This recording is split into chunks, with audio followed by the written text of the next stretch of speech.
So, like I said, I'm going to try to make this interactive. I don't know. We'll see what we can do. But I did talk a few months ago about nutrition myths, and so I have a few additions and some other thoughts on fueling for training, which Jim wanted me to talk about briefly. Okay, so we'll get started. Okay, so I got to move you guys around here.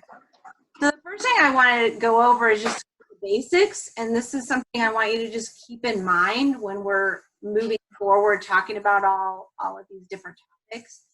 But our basics are our macronutrients, which are carbohydrates, proteins, and fats. And carbohydrates are our primary source of energy and our quickest source of energy. And we store carbohydrates in muscle and liver as glycogen. So keep that in mind. Protein's job is to build and repair tissue, all tissue, and it's not a great source of energy. But we will use it as energy when we run out of carbohydrates or if carbohydrates are not present.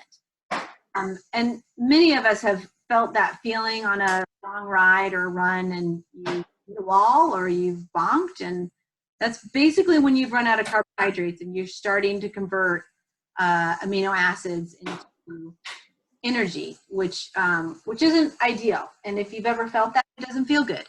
I have. So that's kind of the main job of protein, is to build and repair tissue. And then fats we need for our fat-soluble vitamins. There's also 2 essential fatty acids, and essential means we have to get it in our diet. We can't make these fats in our body. Fats are also important for hormone production and will provide energy during low-intensity activity. All right. So a couple of I have a lot of sayings that I say to my students to try to help them remember things, but we've sort of become this society of this thought of if a little of something is good for us, then we should get a massive amount of it. And that's not necessarily true. And a great example of this would be like sunlight. Right? Sunlight's great for us in a lot of different areas. It provides vitamin D. It makes us happy. But too much sun is not good. It's not good for our skin, causes skin cancer. So there's a balance there. I also go back to, again, we're sort of a society of if a lot is bad for us, then we shouldn't get any of it at all. So we'll use the sun as an example again. Too much sun is not good for us, but not getting any is bad for us. So really it's about balance and homeostasis. And I bring this up really for, supplementation. A lot of people take a lot of supplements, and a lot of supplements aren't necessarily any healthier for you. And this talk is not about supplements, but this is something to keep in mind. If you're taking supplements or want to take a supplement, take a good look at your diet and see if you're getting enough of that nutrient or vitamin or mineral or whatever. If you're not, then you probably do need a supplement. But if you are getting plenty in your diet, you probably don't. And I also bring this up because this kind of goes into myths that we need massive amounts of vitamin C and we need massive amounts of vitamin A, and it's just not really true. Okay, so if you can, get out a piece of paper, a pen or a pencil, and again, I'm going to try to make this interactive. A lot of you I cannot see on the screen, so I can't even see if you've raised your hand or anything, but I may just call on somebody to ask you a question. But so if you can get a piece of paper or pencil, great. If not, just sit tight and think through your answers in your head. All right, so the first thing I want to ask you is if you were, let's say you were planning on doing your first 100-mile bike ride. So you decide to hire a coach. What do you think this coach needs to know before getting started on your training? So write down a few things. I'll give you a minute or so. But that's basically all you information you need. You're going to do, or maybe you're the coach. Think about it that way. you have a person coming to you, they want to do a 100-mile bike ride. What do you need to know to help them to be able to do that 100-mile bike ride? Anybody want to unmute themselves and say one or two things? No. Can you unmute yourself? I'll just throw something in there. One question would be is how much and how often have you been writing? Yeah, absolutely, Mike. That's very good. We need to know that, right? Because let's say the person's hadn't been on their bike in 2 years and the furthest they've ever ridden is 10 miles. Maybe you've got another client who is riding 3 or 4 days a week and they've been able to do 75 miles but just can't get over that hump. Your training program for them are going to be completely different based on just that. How much have they been riding and how often and how far can they go? So yeah, that's good. So yeah, so at the very minimum, how much are you riding? What's the longest ride you've done? What's your goal time? Those kinds of things. And the reason why I asked you this is because this is the same thing with nutrition. If we want to optimize your own diet, we need to really find out, like, what are you taking in now? So there's really key components to know, and you know, what are you taking in, when, how much, you know, analyzing the foods and food groups, your nutrient intake levels. All of this plays a role into helping somebody develop the best diet for them. Really what it's all about is health outcomes and helping people to meet their goals. So this kind of plays into one of my first myths. So we're talking about facts or myths. So myth or fact? Write down on your piece of paper. Is this a myth or fact? There's 1 or 2 perfect diets out there. Hopefully by what I just told you, you know the answer to this. And I'll just tell you, it's a myth. So again, we want to strive to simply better our own diets. And again, it's not a one-size-fits-all. So if we go back to that person that wants to do the 100-mile bike race or bike ride for the first time, or 2 people, one person's can't do more than 10 miles, they've never ridden more than 10 miles, the other person can ride 75 miles but can't seem to get over that hump, you're going to have totally different training plans for them. And so it's the same thing with diet. There's not a one-size-fits-all, because you got to know where they're coming from the get-go. So that's really important, and I typically will have people the first time before I even meet them, if they want to improve their diet, well, like, just start writing down what you're eating and what you're drinking. And oftentimes people start to make healthier choices automatically just because they're writing it down. So that's kind of cool if you think about that. All right, so myth or fact, sugar is bad. Sugar is bad. Anybody want to say anything here? Depends. Depends. Yeah, look at you. Depends. There's a time and a place. So sugar during a long ride is actually needed. It's not really needed if a person is mostly sedentary. And so this is an important thing to keep in mind, that it does depend. And this is another one of my sayings, there's a time and a place. So, and I'll go into a little bit more about sugar and sports drinks and so forth in a little bit. But we need sugar during a long ride, because remember I talked about that hitting the wall or bonking feeling. And if anybody's felt that you need some sugar. Your blood sugar is low. You're starting to break down protein, and you don't perform very well. So this is so to keep your glycogen stores up, you actually do need some sugar during exercise. Now, what about yeah, hold it. Hang on. Whoops. All right. Why is this? Sorry, I can't see everything on my screen right now. Why is it doing this? Okay, I gotta move this thing. That could go away. All right, so sugar and fruit. sugar and fruit, that's bad, right? A lot of people think this. Now I can't even move this forward. All right, so fruit's really good for us. Like we all know this, right? Fruit's great. There's lots of vitamins, there's minerals, there's phytochemicals, there's fiber. So what's not to like about fruit? And I've actually heard people tell me like, oh, I can't, they almost apologize to me. I'm sorry I'm eating this plum. Like, why are you sorry about eating this plum? Well, it's fruit, there's sugar in it. Well, the fruit and sugar is fructose.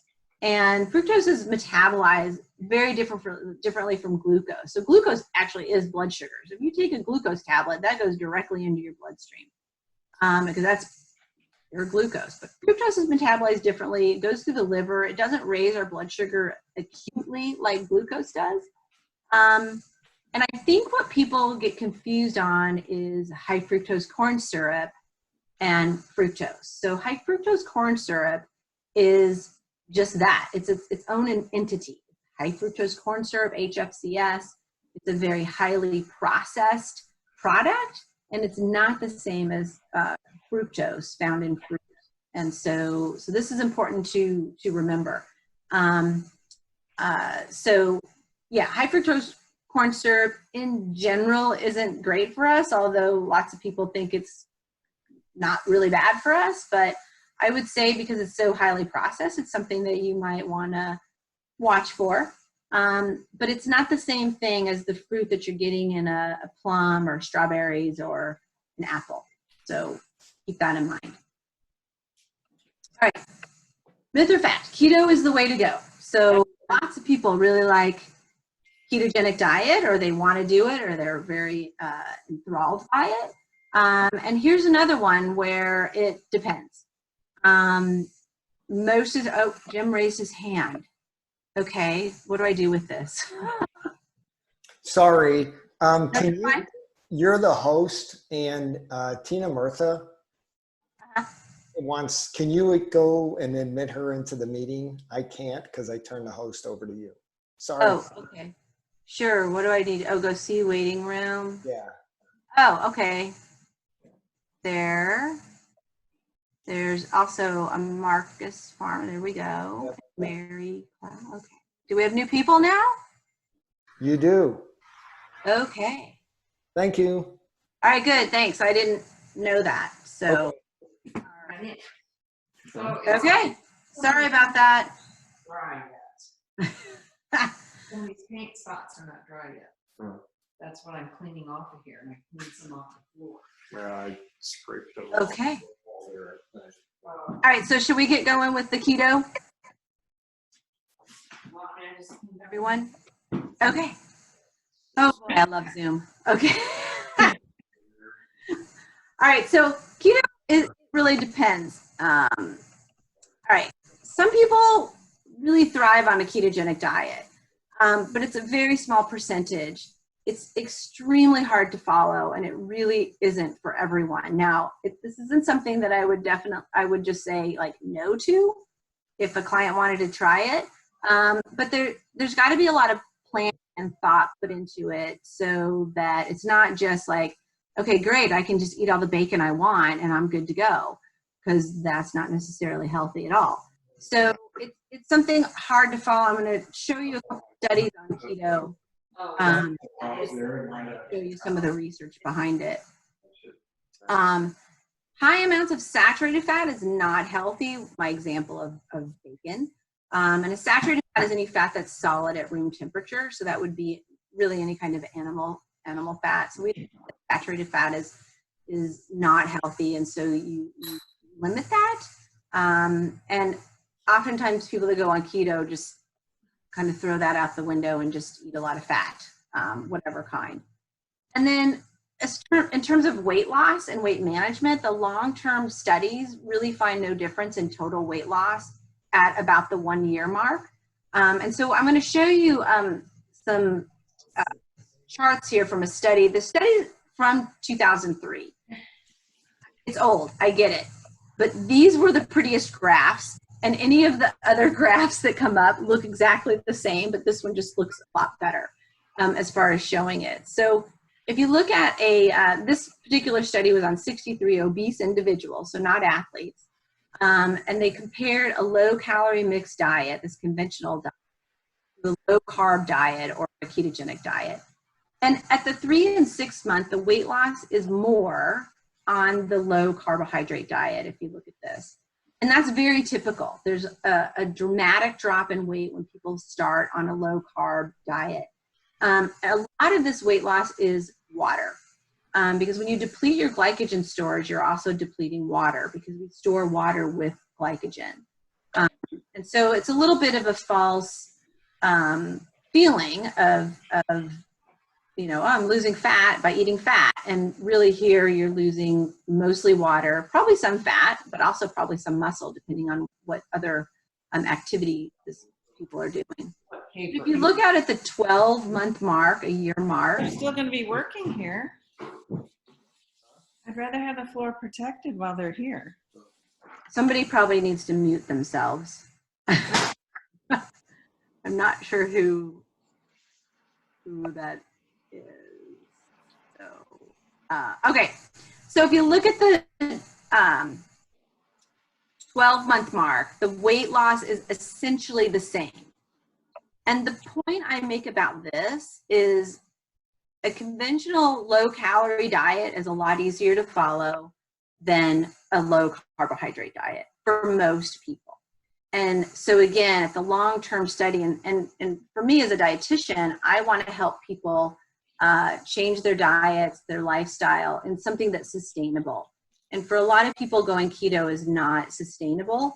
And in fact, it can almost really backfire if they can't follow it, they feel like they're failing or something like that. Like it can really mess with you mentally. So, so that's something to think about. So long term, what can you do sustainably? The next one is another study. It's an older study, 2008. And this was a 2-year study. They compared weight loss with a low carbohydrate, which is the purple line here. They looked at people following a Mediterranean type diet, which is the gold line here, or a low fat diet, which is in the red here. So this was a much longer term study, 2-year study, which is great. You don't see those too often. This is on 322 obese individuals. And after 2 years, the keto group lost about 10 pounds, 10.5 pounds. The Mediterranean group lost about almost 10 pounds here. And the low fat group lost about 6.5 pounds. So I think really my point of this is I'm guessing the people on the Mediterranean diet enjoyed their life a little bit more. They didn't have as many restrictions. It's a diet that's easy to follow. It's got a lot of variety. And at the end of the day, at 2 years, the actual difference in weight loss is less than a pound. And so again, something to consider. We're talking about long-term and sustainable weight loss and weight management. Hey, Cindy. Yeah. I have a question. Weight management. Have you ever seen in these studies that compare, and this is a great study right here, comparing low fat to Mediterranean to low carb. Mm-hmm. Have you ever seen a study like this that has included blood chemistry and how blood chemistry changes with those different diets? Yeah, and most of these do. I'm just not reporting on that. Okay. But I do have, if I can find it here, the next, so this next slide, and if you want, I can pull up, I can send you some of the information on the blood chemistry. Really the bottom line is when people lose weight, their blood chemistry improves no matter how they did the weight loss. Which is really interesting. So cholesterol levels will improve even if you're following a high-fat diet. The fact that they've lost weight, their blood chemistry tends to improve. But I can get that data and send it to you. I just don't know it off the top of my head. Okay. No, I was just curious. Yeah, almost all of these will do blood chemistry comparisons, and I just kind of stuck with the weight results for this talk, but I can get that for you easily. So the next thing is a study, it's a review study. It's called Impact of Ketogenic Diet on Athletes, the Current Insights. So this was published in 2019. And they looked at 13 different studies on athletes that were eating ketogenic. And a review study, what they do with that is they'll pull all the data from these 13 studies and kind of do this huge meta-analysis of all of that data. So it's important to note, though, that none of the studies were longer than 3 months. And again, I think that's really telling is again, what's sustainable? Can somebody do this for 3 months, or can they do it for 2 years or the rest of their life kind of thing? And again, the bottom line as far as athletes and performance, these are quotes from the authors, but essentially the available knowledge demonstrates no clear performance benefit to athletes following a keto diet, with some benefit shown mainly in short duration, vigorous intensity tests when weight loss was likely a confounding variable, which basically means they feel like the athletes probably did better simply because they lost weight and not because of the actual ketogenic diet. And there was also decreases in metabolic efficiency. These were common in trained athletes that were competing at a higher than 70% VO2 max. So that's a pretty high intensity effort. And so the bottom line with this particular study, and I have it right here, and I can, I think they talk about some of the blood lipid values as well. I can pull those or send those to you, Jim. But this published here is, again, after 3 months, they didn't see any performance benefits. Maybe there'd be performance benefits at 6 months or a year, who knows? But at 3 months, that didn't seem to be much benefit for people. Now, again, I know people that follow keto, they feel great on it. It's their thing, great, but it's not for everybody. Okay. Any other questions on this, on keto? I think that's all I have. Yeah.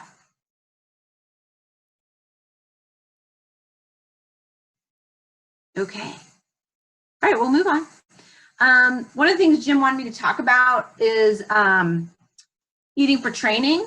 And I made this slide, like eating for training really equals eating for racing. A lot of times people train and they don't really think about their nutrition as far as training or while they're on the bike or running or whatever else. And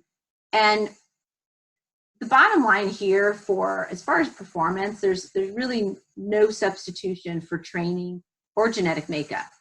And so you could have the best diet in the world, whatever that is. If you're not training, you're not going to perform very well. That's the bottom line. You got to train. Now, high quality training can be done better when you have a better diet. So, you know, we can achieve this when you're fueling before your training, during your training, particular endurance training, and then after training. So for recovery. So, you know, you got to practice with nutrition just like you practice your skills or your sports. This is important too. Like, you don't want to try some new drink the day of your race, or a new sport drink or something, or a new food the day of your race. You want to know exactly what you can tolerate, when you can tolerate, and how much of it you can tolerate. And that takes practice. So I've got a couple of things as far as in a nutshell and training or eating for training. Fats don't really play a huge role in providing energy for training, particularly endurance stuff. So in general, you want to get about 20 to 30% of your total calories in the day from fats. And I talked about saturated fats earlier. You want to limit your saturated fats to no more than 10% of your total calories. Now, I'm not saying don't get any saturated fat. I'm saying limit it to no more than 10% of your total calories. Protein, our daily intake, you really want to aim, if you're active, anywhere from 1 to 1.2 grams per kilogram body weight. And to calculate your pounds, if you're more used to pounds, you take your weight in pounds divided by 2.2, and there you'll get your kilograms. And then whatever your kilograms, you multiply that by 1 or 1.2 or somewhere in there. The recommendation for a sedentary person is 0.8 grams per kilogram body weight. So obviously anybody who's active, you're gonna need a little bit more. If you're in a block of your training where you're training really hard, or maybe doing 2-a-days, you may need to go up to 2 grams per kilogram body weight. It's gonna vary depending on what you're doing. Because remember what protein does, it builds and repairs tissue. And when you're training really hard, you're breaking down tissue. And in order to get stronger, you gotta be able to recover, and that protein needs to go towards repairing the muscle tissue you've damaged, maybe ligaments, all that other, anything. I mean, proteins build and repair any kind of tissue. So it's really, really important after exercise. During, it's not so important. It's not a great source of energy during training. So after exercise, it's really important. And so you want to get about 20 grams as soon as you can after your training. And I gave some examples of where you can get 20 grams. And I'm not saying you need to go get 4 tablespoons of peanut butter. I'm just saying 4 tablespoons of peanut butter contains about 20 grams of protein, or 2 cups of yogurt, 3 eggs. You could do a combination of all of these, or any of that. You can have, 3 ounces of meat has about 20 grams as well.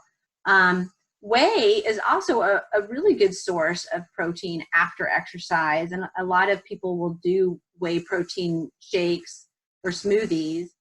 And whey seems to be pretty interesting because it contains a lot of an amino acid that helps shuttle other amino acids to where they need to go. And so, so whey is actually a pretty good source of post protein for athletes. And then as far as carbohydrates during your exercise, remember our carbohydrates are our first source of energy and our most readily available source of energy. So you want to try to get about 30 to 60 grams of carbohydrate per hour during your exercise. And you can get this in liquid or solid, whatever you can tolerate. Usually the gels or the goos are anywhere from 20 to 30 grams in a packet. Sports drinks obviously have carbohydrate in them. Sport bars. I put in there potatoes because I just like potatoes, and I'll carry boiled potatoes. So the idea is, you don't have to get this like your 30 to 60 grams and on the hour at the top of the hour. It's throughout that hour. So if you can do part of a goo and have some, some sips or drinks of the sport drink, a little bit more of the goo if that's what you like. I don't actually like goos, but sport bars or whatever, and just having something during that each hour makes a huge difference. So I'll just tell you, like, I've done everything wrong in the book, even though I'm a dietitian and exercise physiologist. I've done everything wrong. And so, there have been times I've been out on a 100-mile ride, and I don't know, the weather's really nice and I'm talking with my friends, and 30 miles goes by and I haven't taken a drink or I haven't eaten anything. And at that point, it's really hard to catch up. And I will tell you, like, I feel like crap towards the end of that 100-mile ride, versus another one where I was really diligent about making sure I drink, and I'm going to talk about fluids in a minute, making sure I'm eating. I feel 100% different at that end of the 100-mile ride than when I didn't get a jump on it. And so, so really it's what you can tolerate, and just being really mindful, and, maybe you set a timer to every 10 minutes that you make sure you get something in, either it's a sip of sport drink or a bite of a sport bar or something like that. That can make a pretty big difference in your training.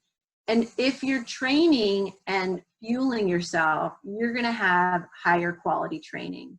And higher quality training results in better performance when it comes down to your race or your whatever your goal is, right? So if you're training and you're not fueling yourself properly, you're not getting the best training that you possibly could get at that point in time. And if you are training really hard for something, like it's a really long distance event, or again, like I talk about 2-a-days, having 2-a-days, you need to recover between the morning and the afternoon. And if you're not eating and you're not recovering, then your afternoon workout is going to suffer, and it's not going to be as good as it possibly could be. So it all comes together. It does come together. All right, so I'm going to Cindy, go ahead. before you leave that subject, I'd like Uh-huh. to just interject something Okay. about the getting on top of the nutrition and hydration early, particularly in a race situation, is because the later you get in a race, the less you want to eat and drink. Mm-hmm. That's true. You start overheating, and all sort of things, nothing tastes good. And so just to reinforce, not that I need to reinforce what Cindi says, but just to reinforce what Cindi says, getting on top of it, eating and drinking early and often is incredibly important. Yeah, and it's a noticeable difference. And I'm going to keep bringing that up when I'm talking about fluids here. This is a image from one of my textbooks, but it's pretty interesting if you look at percent body weight loss in fluids and what actually is occurring. So, at 1% of your body weight loss in fluid, you start to feel thirsty, or you might not.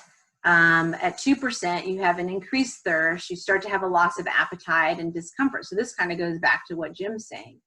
If you calculate 2% of your own body weight, it's not that much.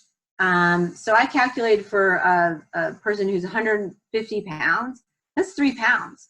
And that's easily lost on a ride in the middle of the summer when it's really hot and humid. That's pretty easy to do pretty quickly, to lose 3 pounds of fluid.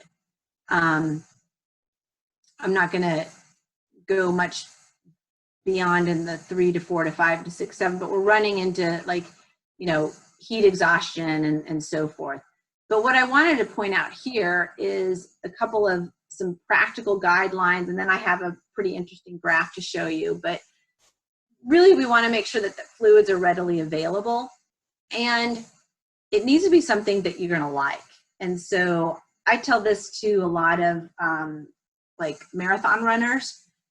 You need to check and make sure who the sponsors are, because if you really like Gatorade and you hate Powerade, and Powerade's the sponsor of the race, they're not going to have Gatorade on the tables. They're going to have Powerade. And so you need to make sure, because if you don't like it, you're not going to drink it. That is very common. And so you're going to have to make a plan for that, whether you carry your drink or you have people along the route have drinks for you or whatever. But you want to have fluids that are available and fluids that you like. If it's a training situation, having regular frequent breaks should be allowed. This kind of goes back towards like team sports. Football is something that comes to mind. And here, again, what Jim was saying, start taking fluids in early during exercise before you even get thirsty. That's so, so important. If you can, you want to try to drink cooler fluids. Sometimes that's not always possible. They might start out cool in your water bottle, but the ice melts after an hour or two and it's not so cool. And then this is important to have it, practicing staying hydrated during training and not just the competition. This is really important to practice. So this next graph is what I wanted to show you here, because if you look at this, you're looking on over here, the exercise capacity, the percent of your exercise capacity. So if you're 100% hydrated, you're, if you're at 100% of your exercise capacity and you don't have any body weight loss of fluid. So you're hydrated, you're at 100% of your exercise capacity. When you lose just that 1% of your body weight and fluid, you've dropped about maybe 5% of your exercise capacity. At 2%, and again, for a 150-pound person, that's 3 pounds, you've now lost about 10% of your exercise capacity. And if you go all the way out to 5%, a 5% weight loss for a 150-pound person is about 7 pounds. And again, that's not unusual in a hot and humid day. You've lost 30% of your exercise capacity over here. So the goal is to stay hydrated and stay around here, you know, my circle here, which isn't the perfect circle, but you're trying not to lose any more than 1% of your body weight in fluid. And to do that, you have to start early. So I'll go back to my example when I realized at 30 miles, I'd been just taking my water bottle for a ride. That really was detrimental to me in the end, in the long run. And so you got to start drinking fluids early before you even start thirsty. So I tell people to set a timer. I mean, we've got all kinds of gadgets and so forth. All these gadgets certainly should have some sort of timer, and it can just beep every 10 minutes to remind you to take a drink. Because when you're in the zone of your race or your ride or whatever, and it's a nice day, you're not necessarily thinking about drinking every 10 minutes. So having that little beep is a really nice reminder to just, I got to take a sip, got to take a couple drinks. So to prevent that any more dehydration. So Jim, do you want to add any more to that? Not really. Okay. Jim and Cindy, this is David Houston. Uh-huh. Are you going to be talking about sodium and potassium losses? And I've heard by hydrating a lot that sometimes you lose potassium. I'm talking like 3 and 4 hour rides. Okay. Are you going to elaborate on that later? I wasn't planning on, but sport drinks have those electrolytes in them, the sodium, the potassium chloride, and this is where a sport drink really is important, because when you do sweat, and we've probably all noticed this, like you do sweat out salt, you sweat out potassium, you sweat out those electrolytes. So a sport drink is a really nice way to help maintain that. The sodium in the sport drink, a couple of its jobs are, 1, to make it taste good, just like the sugar. 2, it keeps you drinking. The sodium in there keeps you drinking. So if you think about it, if you go to a bar, the snacks they have on the bar are all salty snacks, because that makes you want to drink more. And in the bar, you buy more beer or whatever. So the sport drink has the sodium because you're losing it, but also that sodium makes you want to drink more. And so that's important to do. So a sport drink can do a variety of different things. It can provide energy, it's got sugar in it. It can help maintain those electrolytes. But also, I think a lot of people have sort of been, just remember that we get electrolytes in our food too. So at the end of a ride, if you're eating a regular diet with a variety of food, you're getting those electrolytes in your food as well. It doesn't have to be a pill, and it doesn't have to be a continued sport drink, but you do get those electrolytes in your food as well. But yeah, all that's important, especially if we're talking about 3, 4, 5 hour rides. You got to maintain that as well. Does that help you a little bit? Can you ever overdose on salt tablets? Sure. Yeah. Particularly if you are sweating a lot, you may actually stop sweating. I actually have a case study of a person that did an Ironman that took about 12 salt tablets, and only drink sport drinks. So she wasn't drinking any water. So she basically stopped sweating and ran into some problems with that. So yeah, you can take too much of that. So I'll go back to the beginning of mine, like just because a little bit is good, a lot isn't necessarily better for you. So it's got to be some balance there. And if you're going to take a salt tablet, you also need to drink plain water. That's really important. You can have some sport drink, but you need to have some plain water if you're going to have salt tablets. Do you know any place in St. Louis that does any kind of sweat tests No. as far as volume? Oh, okay. Well, the thing about volume is it's really hard because it depends on the environment. So, you know, they could do a sweat test, and I've got the calculations for that, and you could do one on yourself. But if you're in a controlled environment, and they have got the humidity set at whatever and the temperature at whatever, but then you go and do a ride and it's 10 degrees hotter or more humid, your sweat rate's going to change. So that's the problem with the sweat tests, is they're really hard to predict. There's, and I know you and I have been, you know, talking to each other, emailing. Mm-hmm. I can give you some formulas and so forth, and you can play around with them and see, but I wouldn't pay anybody to do that. Okay. Thank you. So, okay. Anything else? Anyone? I have another question. Okay. And what is the current thinking in regard to replacing carbohydrates in that 20 to 30 minute window following training or a race situation? That used to be something that was pushed along with there was this magic window of time where the body would hypercompensate in regards to replenishing glycogen stores. Yep. In 20 to 30 minutes post exercise. Is that belief still valid? Sure. Yeah, because after exercise, there's a period of time, there's about 30 minutes where our cells will take up carbohydrate or glucose without insulin. And so we can really replenish those really quickly in that 30 minutes, or, you know, right after exercise. But really it's if you can't do that, I mean, some people get done with a race and their stomach's just upset or whatever.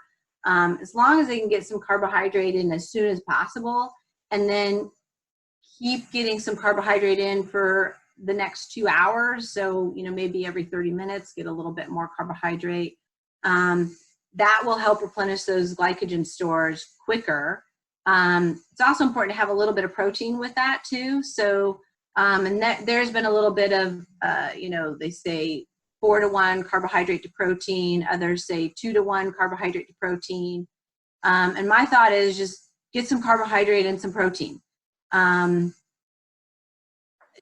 One of my favorite post things is a peanut butter and jelly sandwich.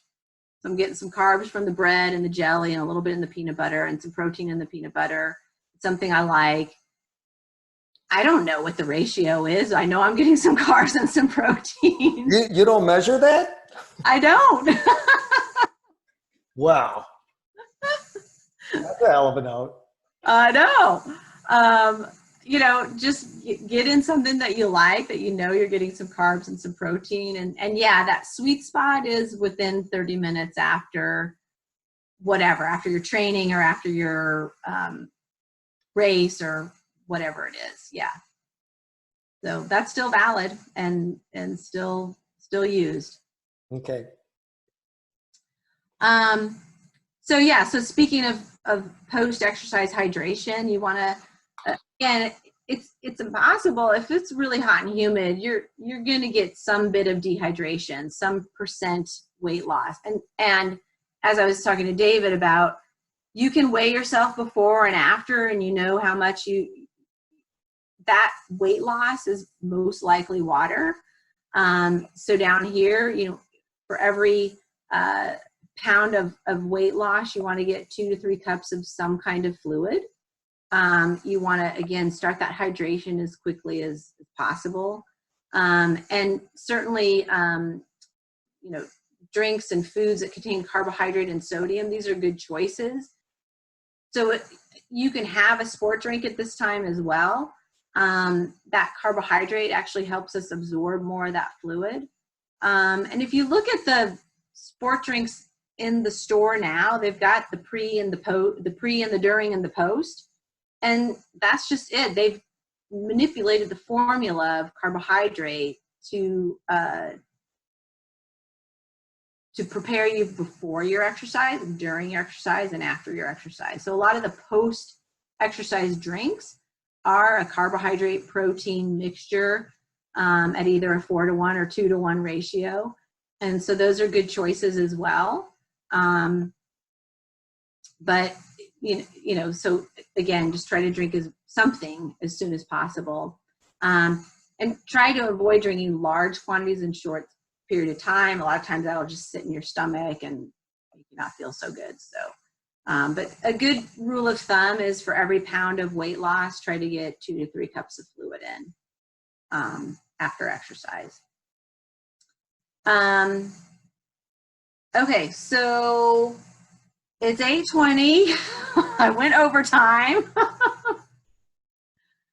What questions do you guys have? I mean, I could talk about this stuff forever, and it's basically what I do every day.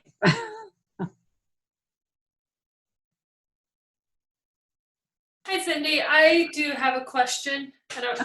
Okay. Yeah. So I've just started working with an athlete who has been on a ketogenic diet for about, I think, 1 to 2 years, and he did it just for blood glucose reasons. I guess when he got a test a couple years ago, it was a little over 100 for his fasting blood glucose. Kind of talking to him, and he's not opposed to introducing carbohydrates back into his diet. Do you have a suggestion? How do you go about that?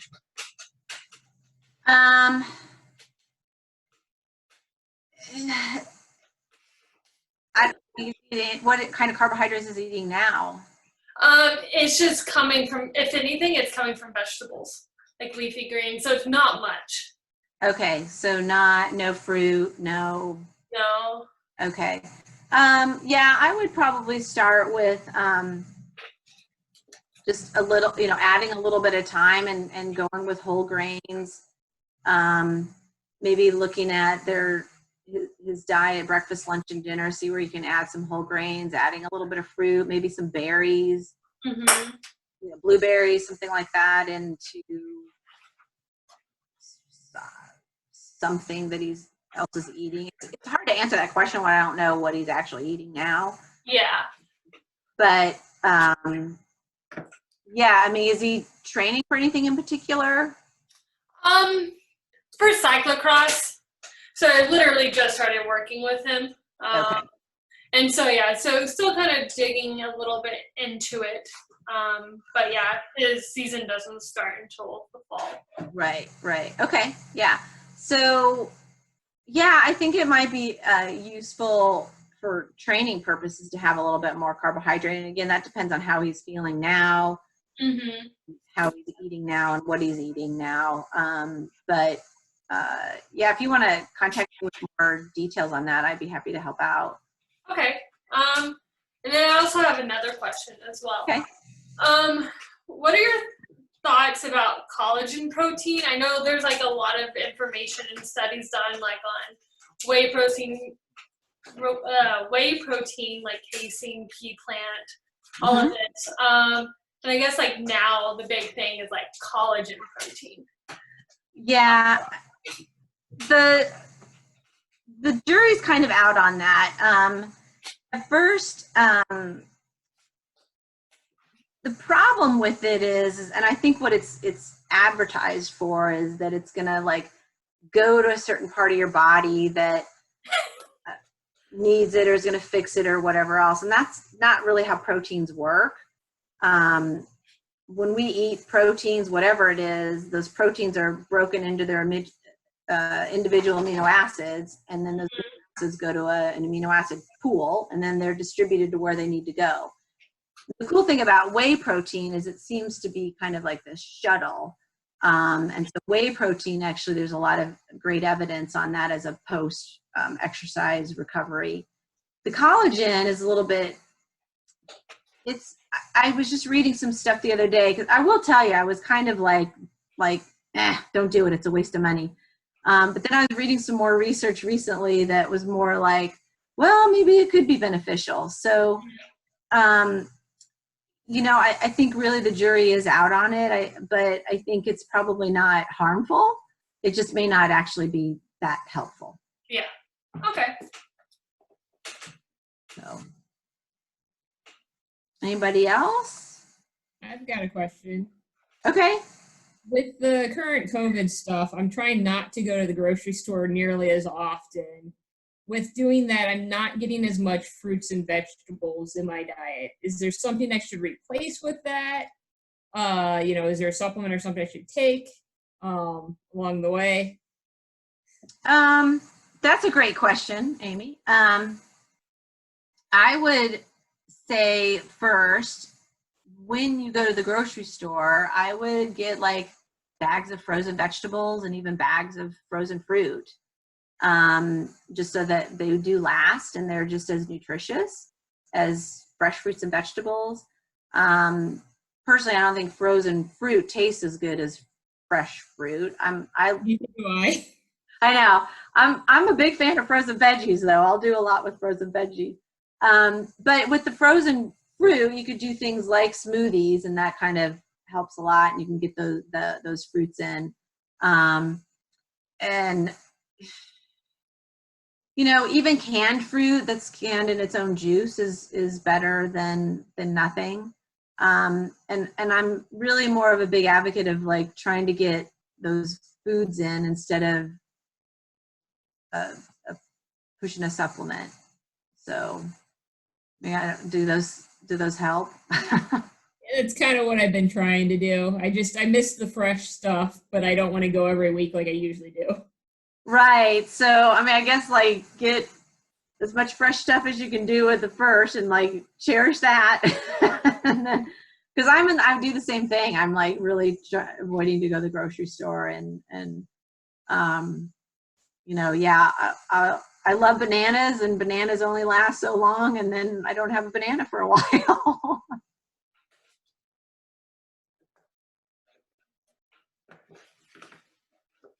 Anything else?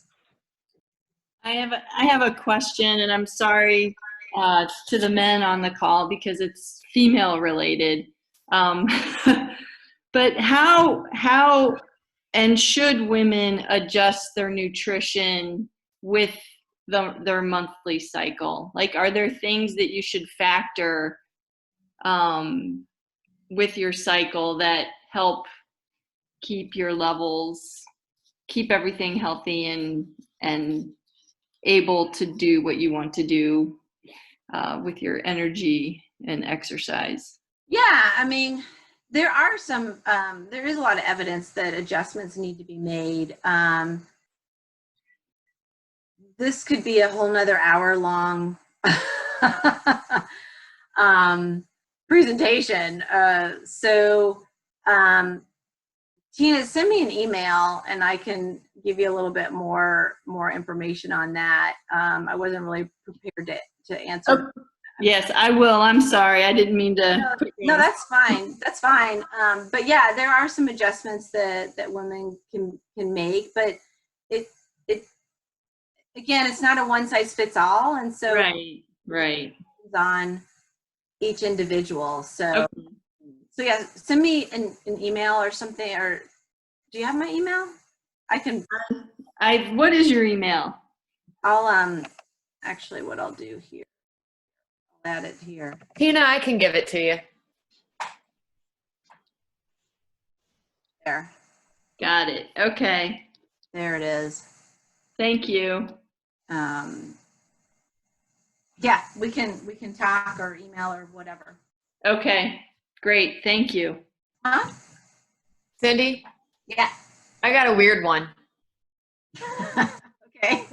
This will be it can just be a yes or no. But I know somebody who, and it's not me because I'm a meat eater, but I know somebody who had been primarily a vegetarian for many, many years, Mhm. and then decided that they wanted to start eating protein in the form of meat.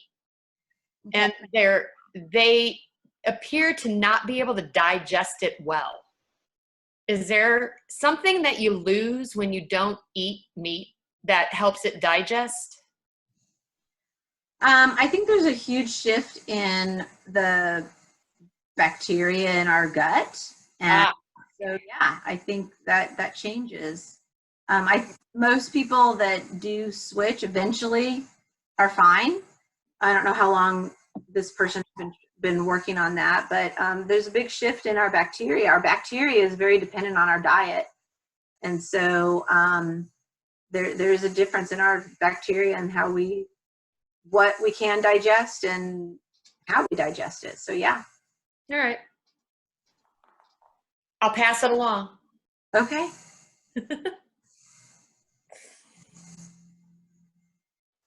Anything else?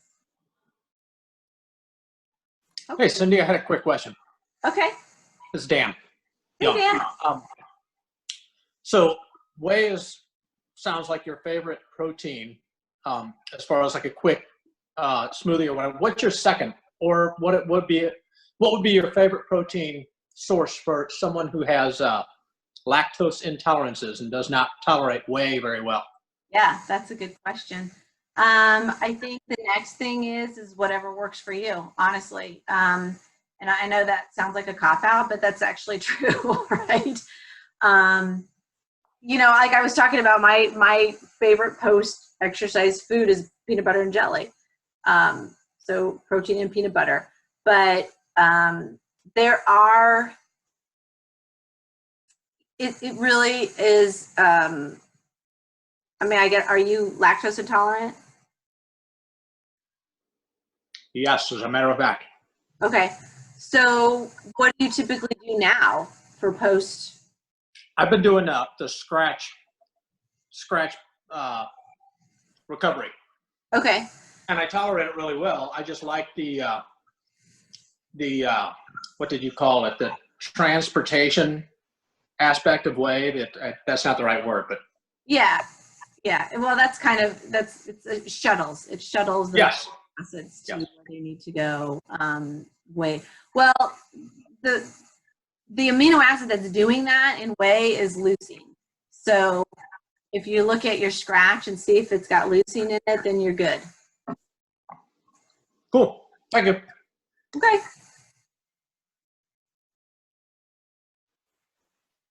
Anybody else? Everybody's muted. It's very quiet. Makes me nervous. Are you guilty? Probably.